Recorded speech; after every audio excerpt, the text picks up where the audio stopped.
Hi guys, so I'm going to be showing you how to make almond joy cookies. First you're going to start off with a 14-ounce bag of sweetened coconut flakes.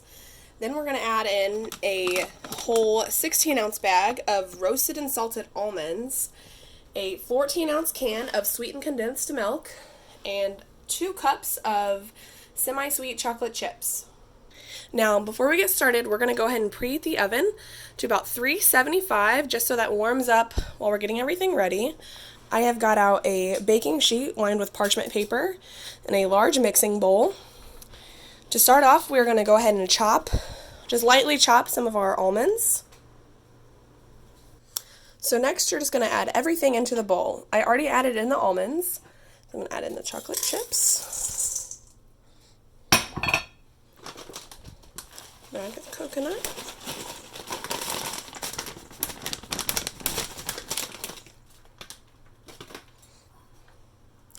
And then the sweetened condensed milk. And we're just going to give everything a big stir. So once you have everything mixed in, you're going to use a spoon and you're just going to scoop out just a small amount. And then you're going to wet your hands and use your hands to form it into a cookie shape. And then you're going to put them on your baking sheet. Just make sure that you are, of course, washing your hands with soap and water before handling anything.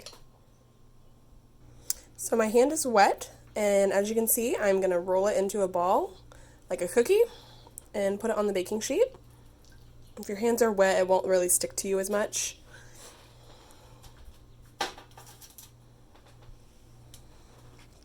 And then you're just going to continue doing this until you fill up your baking sheet.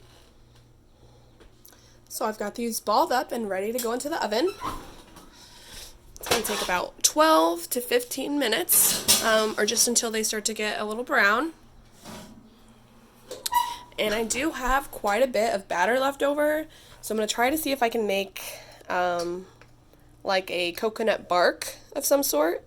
Yeah, because there's a lot. So I took all my leftovers and I kind of put them on another baking sheet.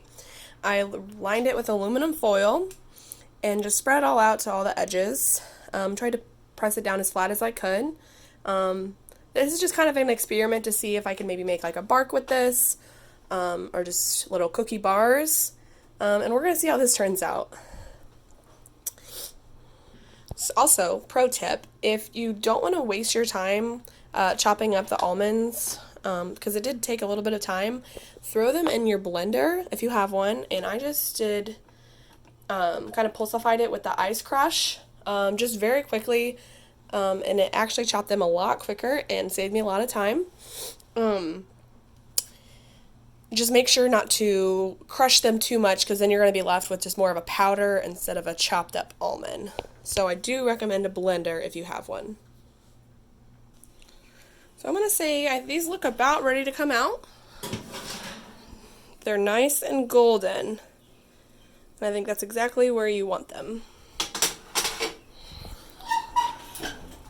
Now I'm going to let these cool for a little while before I taste them.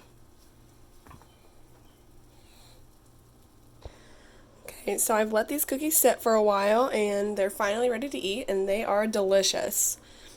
It's really chocolatey inside. The chocolatey didn't get everywhere on the pan, but it stayed nice and gooey in the middle. These are really good. If you like almond joys, you'll definitely love these. Now I'm just waiting for this bark to finish, and we'll see how that came out. Okay, and it looks like this bark is also finally done. It's got nice and toasted on the top, just how I wanted it to be. I'm going to let this cool and then cut it up in little pieces, and I think it's going to be really great. I love a good crispy coconut while it still stays moist in the center. So thank you for watching, and I hope that you try this recipe.